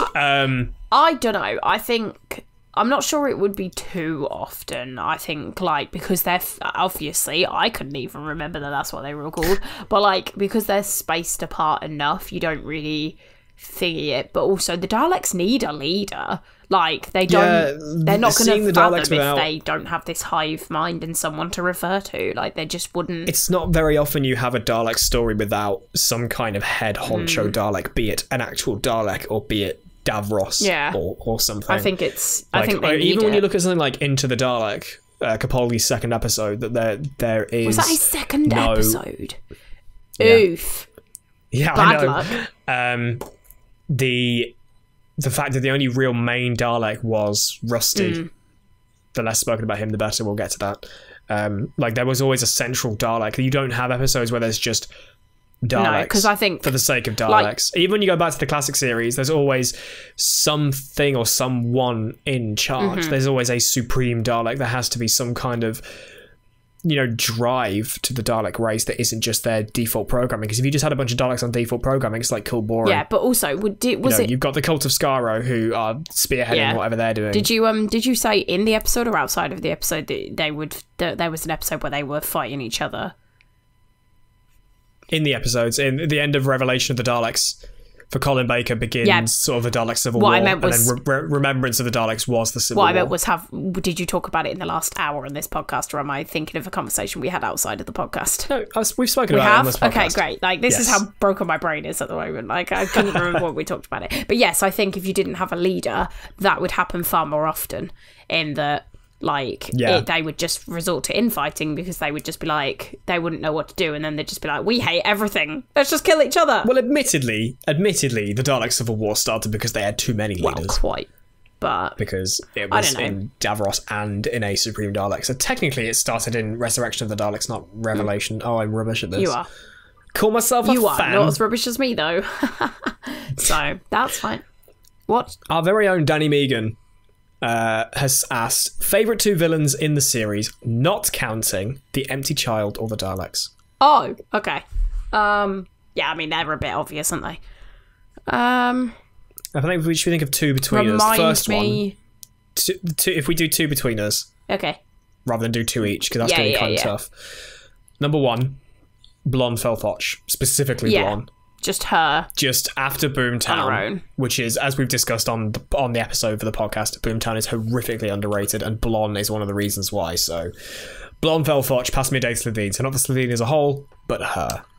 I'm trying to think back through the enemies that were. Well, you've got Autons, you've got Cassandra, you've got the Gelf, you have Slitheen, you have the Jagrafess, you have the Reapers. What's the Gelf? Oh, the ghosty things. The ghosts. I think... Wait, what was the question? Scariest or favourite? The favourite 2 villains that are the Daleks or the Empty Child. Personally... So Blonde is the first, I think. Quite liked... I'm torn between Cassandra and the Reapers. Because Cassandra is that snide little bitch who's like, I'm a bit evil, and so I'm going to do a bad thing. I'm a bit evil. Hi. Whereas the Reapers are far scarier because there's no reasoning with them. I think if you gave me those 2 and picked one, I'd say I think Reapers. I was leaning slightly more towards Reapers, because Cassandra's just like a bit of comic relief almost, isn't she? She's just a bitch. She's a bitchy trampoline. But I think the Reapers are maybe my favourite, other than obviously the Empty Child and Dalek, because they are kind of like, you can't escape them, really. Like, I know that they did, but like, you can't That's only by setting the timeline right. You can't escape them if they are there to do their thing. There's no reasoning with them. There's no, like, second chance. Like, you just are gonna die, and that's kind of like... I think that would be... Also, just their kind of, like, how they come about, I think, is much more interesting. And the whole episode, that episode as a whole, is, like, more interesting than Cassandra. Sols. I think one of the things I like about them is, as you said, the fact you can't escape them and they are scary. I just think I love the idea that they're just there to do what they do. That is just what they do. Yeah, they're just doing a job. It's like you can screw up somehow. You could, it could be like life on Mars, where you realise you've just time travelled, you step on a butterfly and everything goes to poop and the Reapers turn up. It can just happen. As much as it's the only time it does it, we've had the conversation about the continuity of the Reapers in that podcast. But I think the Reapers are good because they are so... It's like a naturally occurring thing. It's not someone out to get financial gain like Cassandra. It's not the Daleks trying to take over the world. It's not the Slitheen trying to blow up the Earth. It's just, this happened, they're here. Yeah. That's just how it works. And that's what made them scary. Was the idea that you can't escape it, it's just going to happen. Kind of like how Moffat plays upon 2 statues and like the relentless Empty Child, as much as we can't say that one because it is automatically one of the best ones. So I think that's what we'd say. Blonde Felfoch, Past Midday Slitheen, and the Reapers for those. Yeah. Esme Star asks where... she's asked a question about like comparing Eccleston's regeneration with the rest. So she basically said, where would you rank Eccleston's regeneration and speech compared to the other Doctors in New Who? So I don't know whether we'll answer that one or not. I think we won't answer that because as much as we have already like referenced future things, on the podcast. We've only very briefly mentioned stuff, but I think we're trying not to alienate people who are going through the series for the first time. If you are someone who is going through the series for the first time, and you are liking the podcast, please let us know, because I'd love to know how many people are listening to this who have come across Who Culture or like know me from What Culture Gaming or whatever, and you've thought, do you know what, screw it, let's give Doctor Who a go. How many of you are going through this for the first time? Because ideally, I don't want to alienate people and start talking about events in the future that people have got no idea what's going to happen. I know we've touched upon things, but that's as much as I'll do. So I think when it comes to our podcast episodes about regenerations in the future, then we'll start comparing them. Like when it comes to David Tennant's, we'll compare it to Eccleston's. When it comes to Matt Smith's, we'll compare it to Eccleston's and Tennant's. Yeah, blah blah blah. I mean, I think for now we have slightly answered the question by saying like it is emotional and stuff. And I think without like giving anything away about the other regenerations, I rank Eccleston's as up there. Like it's a pretty good regeneration. I think it's it's higher for me than some later ones, like definitely. I won't give too much away, but I think maybe it's higher than Capaldi's, like at least. I mean, to be honest, I can't really remember Capaldi's regeneration, so I think that's why I'm ranking it slightly higher, because I remember Eccleston's, but I don't remember Capaldi's. So there you go. That's a sort of answer. Tony asks, is there a better line in Doctor Who than Rose? Before I go, I just want to tell you, you were fantastic. Absolutely fantastic. And you know what? So was I. I think we've kind of covered that. I mean, there might be, but I can't remember. There probably are better lines, but I think in terms of powerful lines, it's definitely up there. And again, I don't want to go into too much detail because I don't want to spoil things. Because there is a line by David Tennant after he hears the knocks before he opens the door that is so powerful.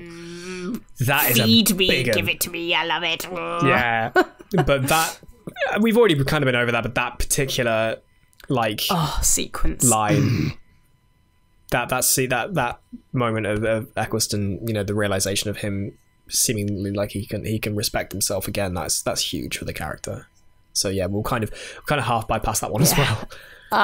Amy. The Broad Review on YouTube asks, if you had to recommend one episode or story that sums up all the qualities of the Ninth Doctor, which would it be? Because he's currently been, they have been currently watching classic Doctor Who, and friends of theirs want to give it a go, but are a bit daunted by the vastness of it and asked for a single story which sums up the Doctor to kind of give them a flavour of whether it's worth watching the rest. It sounds like a bit of a cop-out answer. You're going to say Dalek, because it's the first episode. No, I was going to say Rose. Oh, were you? I was going to say Rose. If you are new to Doctor Who, or you're wanting to get somebody into Doctor Who, start them on Rose. Because it's the most logical place to start at the very beginning. A very nice place to start.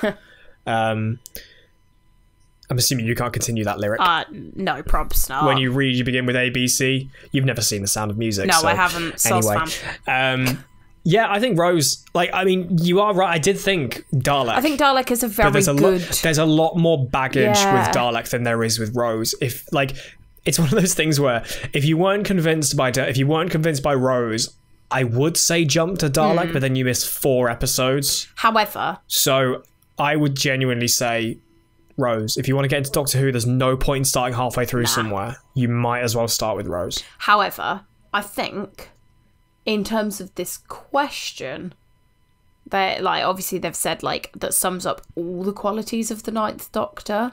I think Dalek would be the one I would pick. Dalek would be the one, but because of the context of the question, saying they've got friends that want to start the series, start with Rose. But if you're having that craving for some Eccleston, you just want a slice of every bit of him. Dalek, I think if they're really, really reluctant to watch the first episode, make them watch Dalek, and then they'll be like, oh, but what's he talking about? What's this? And then they will go back and be like, or just, I really like this. It's cool. Go back and watch Dalek and start because then again. You'll see how he gets there. That would be my answer. Matthew Keck has the final question, asking if the Doctor had activated the Delta Wave and survived, do you think Rose would have carried on travelling with him? Ooh. I think yes, because she's happily helping him make it. That's true. She's not questioning it. It's not. She questions the Doctor when he's about to blow the Dalek to smithereens in Dalek, but when up against a Dalek fleet like this, the Rose stood there and looked all disgusted when the Emperor was talking about converting humans into Daleks, and the Doctor saying these guys are scavengers, they're crazy, they're ridiculous, like they're insane. Rose just goes, "Yep, I'll help you with this." So I think, yeah, I can completely understand the point of the question of thinking, would Rose's morality go along with that? But I think the answer the answer to the question is very subtly there in the fact that she's not questioning him doing it. However, I would argue ever so slightly, she isn't there when it's revealed what the true power of the Delta Wave will be. She doesn't know that is also very true. That it's going to wipe out all of humanity. She only knows that it's the Doctor's fix for getting rid of the Daleks. So I think, yeah, it's a difficult one to judge because obviously we don't really know what would have happened, but I would like to think that she would question the morality of the decision. However, I think when you look at all the evidence and you think realistically, Earth in 200, 100,000, whatever we decided it was called, Earth in that year has already been bombed by the Daleks and is pretty mangled. And realistically, probably a good sort of 60% of the Earth's population are already dead. And like the Doctor says, the humans have spread out across the universe. They would find a way to survive. I think Rose would be too short-sighted, as I think basically most of us would be in that situation, and be like, no, I love this man. He made the best decision that he could out of the options, and therefore would not begrudge him for doing it. I think it might have made her look at him slightly differently, but I don't think she would have gone so far as to say, no, I'm not going to travel with you anymore, because that's the life she wants. That's the life she's sort of thingied. She sort of, she, what's the word I'm looking for? Like swears to be loyal to the Doctor, and she sort of like, puts herself in that position to not leave him. And so I think even if he had done it, I think she still would have travelled with him. Like, it might have been a bit of a blip on their kind of like emotional togetherness, if for lack of a better word, but I don't think she would have stopped travelling with him. No. But yeah, they're all the questions that we had sent in. We did, as said, we did sort of skip a couple that were more looking into the future of the series, which again, we don't want to really cover too much in case it does spoil things for people. Again, if you are new to the series, let us know. Like, please let us know in the comments or on Twitter, at WhoCulture or at either of us. Use the hashtag #EscapingKasterborous and we can find it. That would be much appreciated. But now it comes to the point where we talk about the series as a whole, which, to be honest, we've kind of already covered. But I think the main thing to talk about now is to do our ranking of the stories. So technically, there are 1, 2, 3, 4, 5, 6, 7, 8, 9, 10 stories, because there are 3 two-parters in there. Okay. So I think we've both decided kind of before we started recording, which, to be honest, we'd have probably agreed on anyway. Hazard a guess as to what our top episode is. The best episode of Series 1, hands down, is Dalek. There is no questions about that. Dalek as we've said, as one of the questions was, Dalek exemplifies everything incredible about the Doctor. I said it on the podcast that Dalek is an amazing story, and the idea that it explores a single Dalek and how dangerous it is. Definitely listen to Jubilee if you do have Spotify, and the fact that I found the Big Finish stuff on Spotify is the best thing. Jubilee is amazing. You can kind of see where the beats are, but it's not like a much more drawn out, because it's like 2.5 hours long, Jubilee. It's not like a really drawn out episode of Dalek. It is very different, but you can see the narrative or hear the narrative beats that's played upon, and the idea of a single Dalek being dangerous isn't actually the right word for Jubilee, but like it's the idea of a singular Dalek being there is what makes it interesting. So yeah, Dalek I think is the Dalek number one.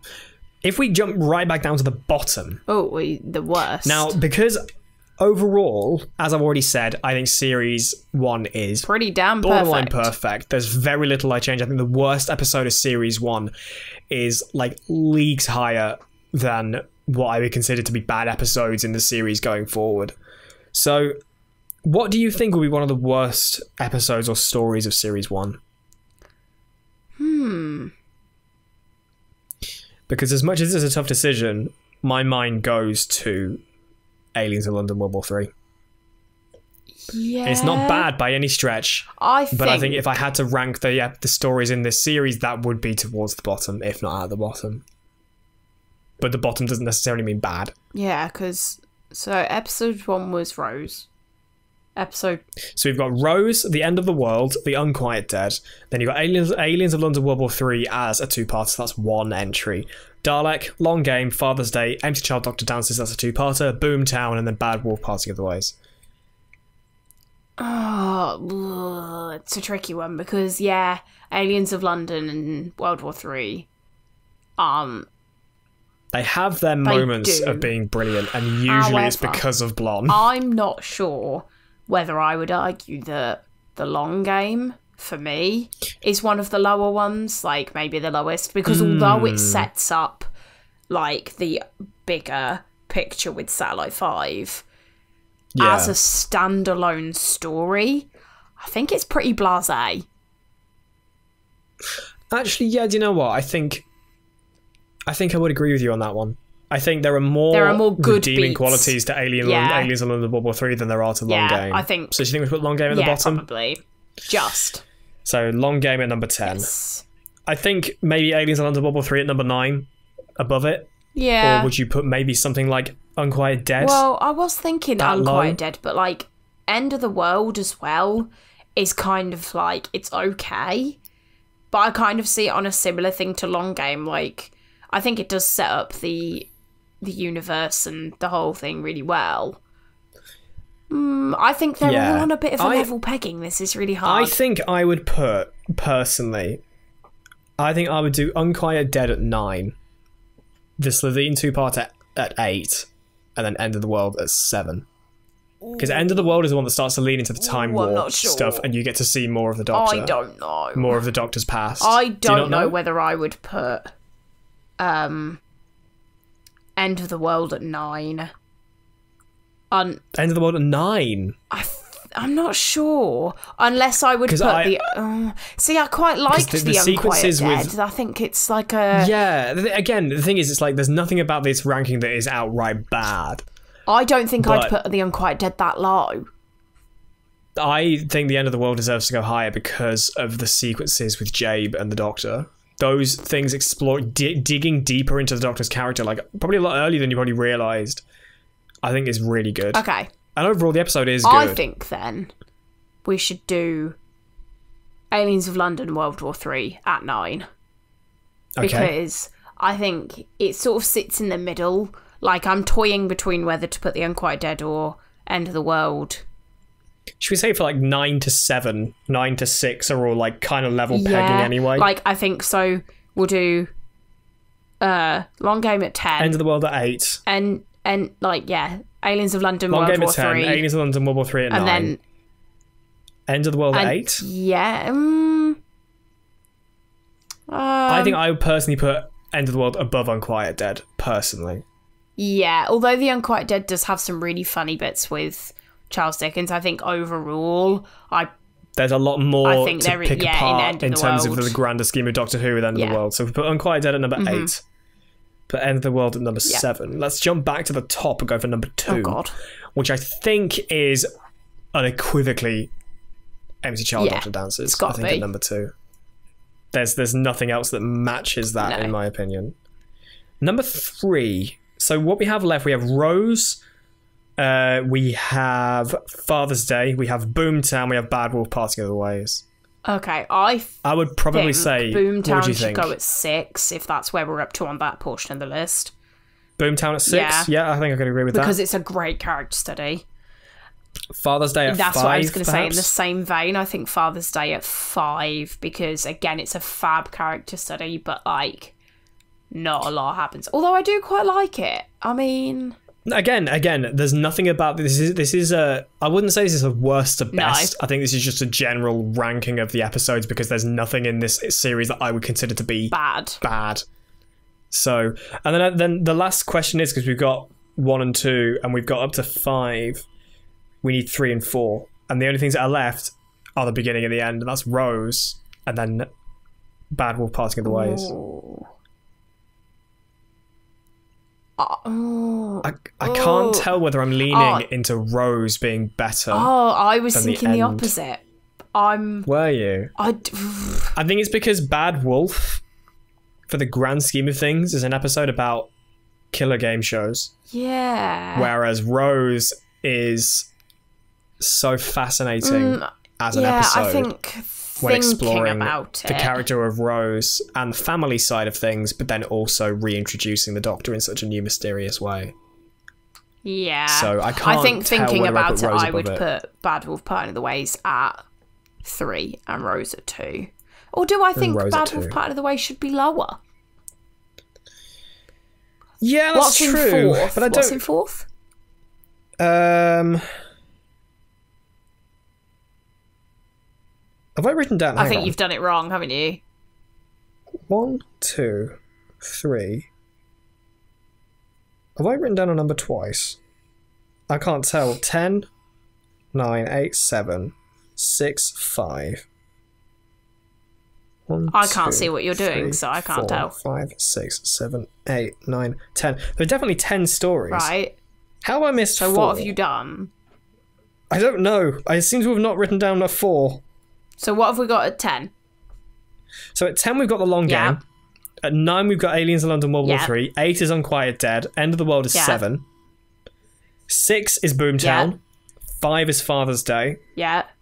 4 is blank. Currently. And then we've got Rose. Have you just miscounted the amount of stories? Oh no, I've written 2 twice. Sorry, Rose. Sorry. That's what I've done wrong. So if we put Bad Wolf Parting Ways at 4, Rose would be at 3, Empty Child at 2, Dalek at 1. I'd written 2 twice. I'd written 2 twice. Me. That's why it thrown me so much. I was like, I can't get my head around how this has gone. So 4 is this is our ranking. Parting of the Ways. What's it? 4 is Parting of the Ways, Rose is 3. So what's at 5? Father's Day. Father's Day. I think I would put Father's Day above Bad Wolf Parting of the Ways. Personally. Ooh. Because I think I enjoy Father's Day much more than I enjoy the 2-parter finale, because although the 2-part finale is action, it is like the end of the story. There's a lot more heft. I really to like Father's Day. It makes me more emotional. I feel more when I'm watching it. I think it's a really clever story. And although Bad Wolf Parting of the Ways is clever, I think it's just kind of like throw a bunch of pieces together and hope they fit. I do see what you mean, but this is also the end of his series. It is. I feel like the ramp up to his regeneration and Parting of the Ways is amazing. So I personally think I would leave it, but maybe this is something we should open up to the What's comments your and ranking? the Twitter questions. So what is your ranking of the episodes? But group the stories, 2-parters as do the ranking of the stories together, not so the episodes. There'll be 10 entries on your list. And would you put Father's Day above Bad Wolf Parting of the Ways or the other way around? So our ranking is, the bottom is The Long Game. Number 9 is Aliens in London World War 3. Unquiet Dead at number 8. End of the World at number 7. Boomtown at number 6. Father's Day at number 5. Bad Wolf Parting of the Ways at 4. Rose at 3. Empty Child Doctor Dances at 2. And Dalek at 1. I think I agree with that ranking overall, to be honest with you. I think that sounds about But like right. I said, I don't think there's anything about this series that is outright bad. We don't have a Love and Monsters, which I'm really looking forward to next series. Oh my god, is that next series? Mainly because I'm looking forward to picking apart the bits that are actually good. Wait, is that next series? Because that's next series. Cool. It's a Rose and... Well, I say Rose and I can't wait until he it. shanks a stone. Let's... Who wants to get a blowy from a concrete slab? Who wants to make you Moaning Myrtle? Oh, for goodness sake. But that is our ranking of the episodes of Series 1. Amy, final thoughts of Series 1, your closing statement of Series 1. Pretty bloody brilliant, I think, was... I shouldn't have been expecting something more eloquent. No, you shouldn't, ever. No, I think it was good. It was... That's a really poor way to... It's like when your English teacher goes, don't use the word nice. It was... a pretty bloody good time, I think, is, Okay. No, I think it's, it was very, very well conceived. It was very well thought out from episode 1 to episode 13. There were lots of beats that landed. The humour from Eccleston is just top notch. And overall, it is one of the series that I would never mind rewatching over and over and over again. I think it's pretty spectacular. I think there's always something new that I notice when watching it. And it was a pretty good time. I think for a revival of a show, they could not have done it any better. I think, as you said, the production of the series is incredible. The story arc is amazing. The individual episodes, there's very little that you could really heavily scrutinize. There's a lot of stuff coming in the future of Doctor Who. Either you already know this because you know the series, or if you are new to the series, that you've got a lot of crap coming your way. Trust me. But a lot of we good have some stuff stinkers, but also a lot of really good stuff. This isn't like the pinnacle.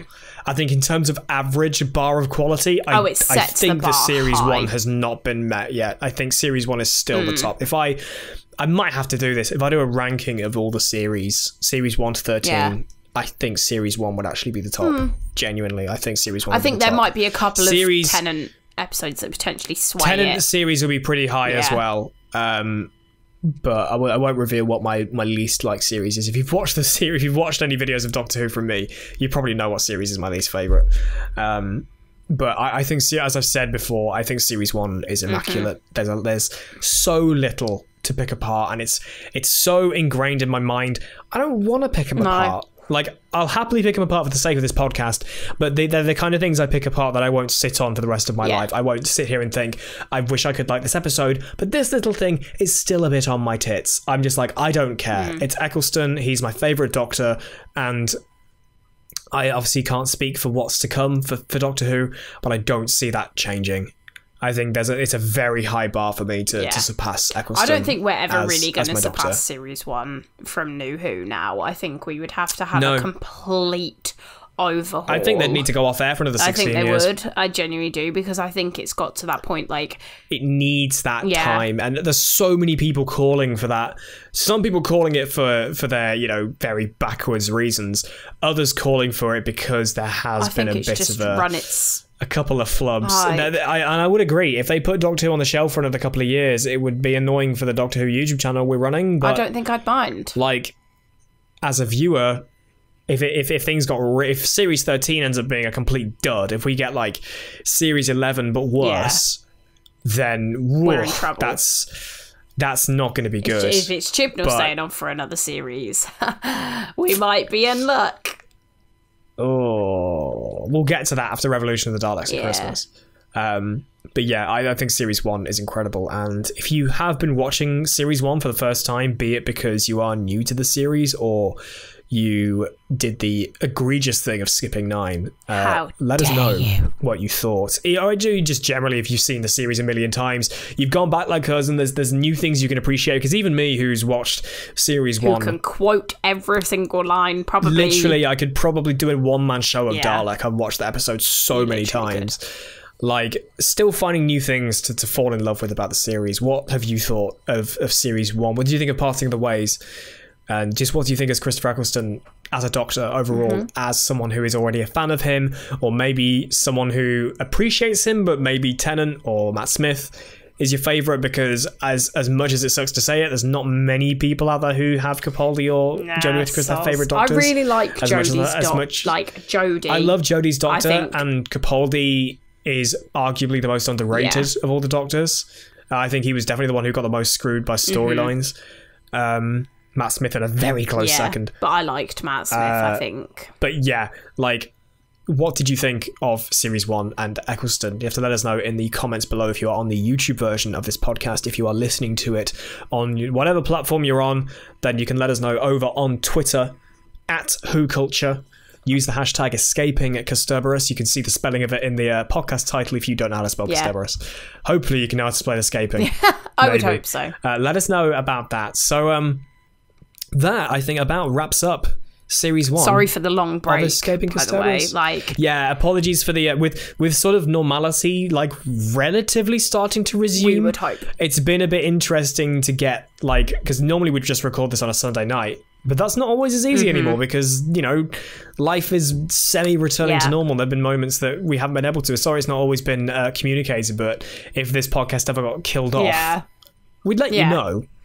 We'd let you know at least. I don't see it I've been on happening, holiday for a week and I start a new job this week, and so we might have to shift around our recording days a little bit, so apologies if everything's a bit here and there over the next couple of weeks. We're trying to work out when is the best time, but you will. It would make the most, it does kind of make a bit of a logical sense to have that like week to get our heads back in the game, really, because obviously the next episode that we'll be doing will be the Christmas Invasion. Oh god, it's a Christmas episode. Aired on the 25th of December 2005, David Tennant's first episode as the Doctor. That's going to be really exciting, so we'll get back to that in due course. Probably soon. So in due course, I'm sure we'll let you know on the recording date if you're following us on Twitter @WhoCulture. Usually I tweet to say, hey, we're going to be recording this like in a couple of days' time, so if you've got any questions, send them in now.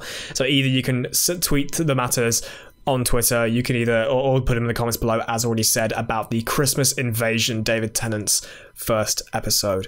So as I open the podcast with forgetting what words to say, I think this is the point where we say thank you. Thanks to everyone who's been listening to this podcast. Thank you for sticking around for 13 episodes of us waffling. I know. As said, when we started the podcast, this idea of us doing a rewatch podcast came up a while ago. I don't know, quite a long time ago, and with just sort of how my job works, it wasn't always the most feasible. But then suddenly, hey, let's do a Doctor Who channel, and then it was like, cool, can I do a podcast now? And I've been drafted along for the ride. I mean, there's no one else I know that I could really do it with. So there's no one else I'd want to do it thanks. with. You actually said something nice about me for once. If it got turned around like, right, we need to do this with somebody else, I'd be like, well, no. I don't know. As much as I have a lot of friends who are huge Doctor Who fans, I don't know who else I'd have to do this podcast with, at least as my, co-host through the entire thing. It'd be really cool to have people on, like, guest appearances for specific episodes. That'd be super cool. Just a shame that there's like not really many people, if anyone, at What Culture on like the presenter side who actually watches Doctor Who apart from me. Sadly. That's why you're doing it with me, your loving girlfriend instead. Fun. But thank you all for supporting this podcast, like seeing the comments and seeing the tweets, and even people commenting on the videos that aren't even the podcast on the Who Culture YouTube channel, just like, who's here from the podcast? Like, I literally saw somebody put that in a comment. So it was cool. Like, that's so damn nice that you guys are always thinking about the podcast when we've had people tweeting like, where's the next episode of the podcast? What are you doing? Stop scratching your balls and get on with it. I promise life is busy. Life is kind of coming back slightly, partially, kind of. But thank you. Thank you very much for supporting it. It really does mean a lot. Like I said, we've wanted to do this for a long time, and the fact that it's taken off, and a lot of you've been sending us really great messages, and just the general response, even just the view counts have been great on this, because this could have just fallen completely into obscurity, but you guys listening to this has kept it going. So thank you so much. Thank you very much for all of that. So we'll see you soon. At some point, this is the longest episode so far. Jesus, like it's almost 2 hours long. An hour and 3/4. We knew it would be a longer episode because we're doing like episode review, series review, and questions. But thank you. We're going to be kicking things off with a sort of series 2, episode 0, basically. Or series 1, episode 14. It's kind of weird as to where it really they're just sits. Christmas specials, aren't they? They're not actually counted in series, are they? No, but usually when you see them on like Netflix or BBC iPlayer, they're put with the series. I think it's with the series that the Doctor is in, so like it's David's series because it's. Because I think when I got my original DVDs, I've said this before, I have my original Eccleston DVDs downstairs, and the first Tennant's DVD was the one that the Christmas Invasion came on. Yeah, well, that's because it's the first episode with Tennant in it, so you wouldn't put it on exactly. So we'll probably group it together like that. So series 2, episode 0, kind of. Series 2, episode 0 will be coming your way. Maybe week after next. We'll let you know. We'll tweet. We're not planning on going like a hiatus. We'll just take a moment to be like, right, okay, we're between series now. Let's get back on track and get back on with this. Give you guys a bit of time to catch up if you are catching up on the podcast. But please, again, if you've got any questions regarding the Christmas Invasion, send them to us on Twitter at WhoCulture. Use the hashtag Escaping Kasterborous, or just stick them in the comments if you're on YouTube right now.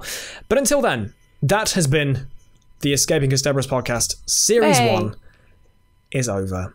Thank you, Christopher Eccleston, for being so goddamn amazing. Thank you for being fantastic. And I'm so excited to hear you again.